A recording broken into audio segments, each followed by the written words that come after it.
Alright, it would seem I'm back with another archetype analysis video, since I didn't have any other ideas for what to record for today. We'll be looking at today a very small archetype known as Gorgonics, consisting of 5 monster cards and nothing else, used by the Zexal anime character known as Abyss, from whom Nash obtained his number 73 Abyss Splash number card, and his sister's number card, number 94, a Crystal Zero. And yeah, very small archetype. I was surprised to see them make them into a real archetype, since archetypes this small don't usually tend to get the real life overhaul. But anyway, here we are. Let's start off with their first monster, that being Gorgonic Golem. If this card is destroyed by battle and sent to the graveyard, the attack of the monster that destroyed it becomes 0. You can banish this card from your graveyard, then target one set spell or trap card from your opponent controls, then that target cannot be activated this turn, and your opponent cannot activate the targeted card in response to this card's activation. From what you can probably tell by this, from this little effect, you're supposed to deduce that Gorgonics are an archetype focused on stun effects and making the opponent's monster's attack 0. However, this is the Gorgonic monster, well, the main deck monster with the longest effect in the archetype, and we'll see that the stunning is not what the intended archetype is used to. Well, for starters, the entire archetype, well, the entire main deck lineup is consisted of level 3 monsters, such as this one, and they're all rock-type monsters.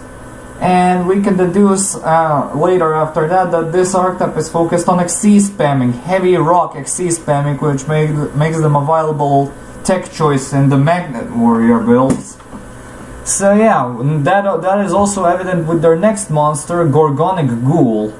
If you control a Gorgonic Ghoul, you can pay 300 life points, special summon this card from your hand. You can only use this effect of Gorgonic Ghoul up to twice per turn.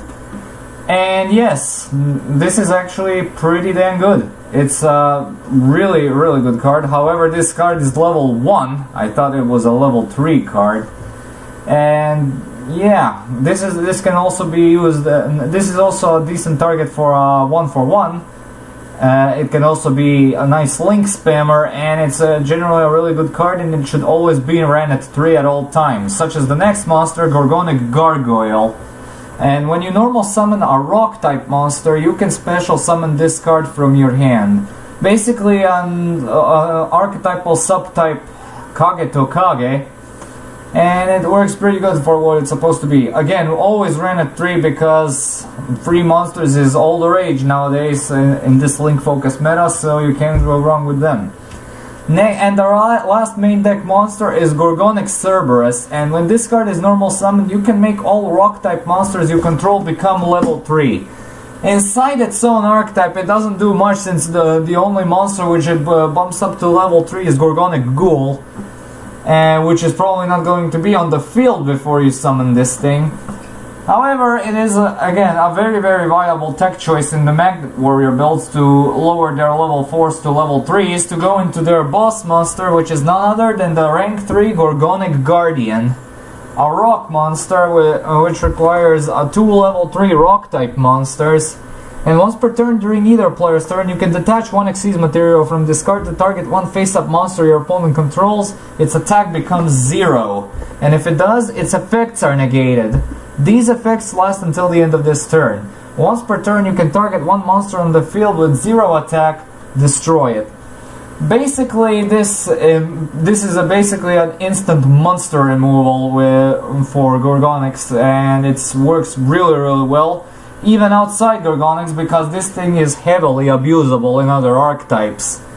And yeah, this is the definitive Gorgonic boss monster, even though it could be much better since we're talking about rank 3s here. We could have at least gotten some more evolutions for it, but no, as it is now, it's perfectly fine. Well, that was really short. Time for the grades. Consistency, I mean, rocks are really a heavy underrepresented monster category in the game, and there isn't really much that can help them. so that is a complete 1 out of 3 in my standards.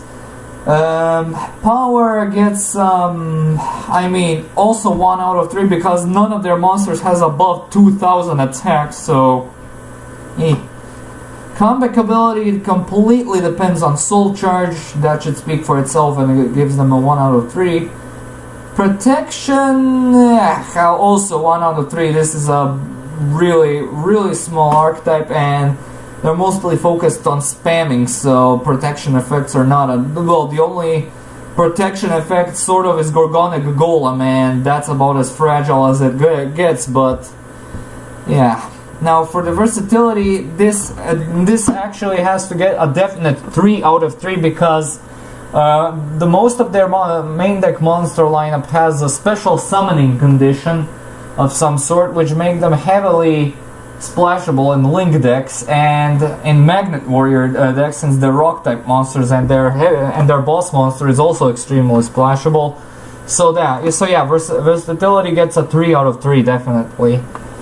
Well, that was short. I didn't mean to spend much time with this archetype anyway, so yeah.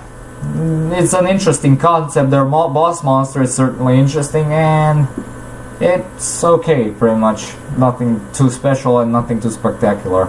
But anyway, thank you so much for watching. Stay tuned for more videos, updates and updates. Comment, like, and subscribe. And as usual, I'll upload the next video whenever I can. See you all, have a good day, and peace.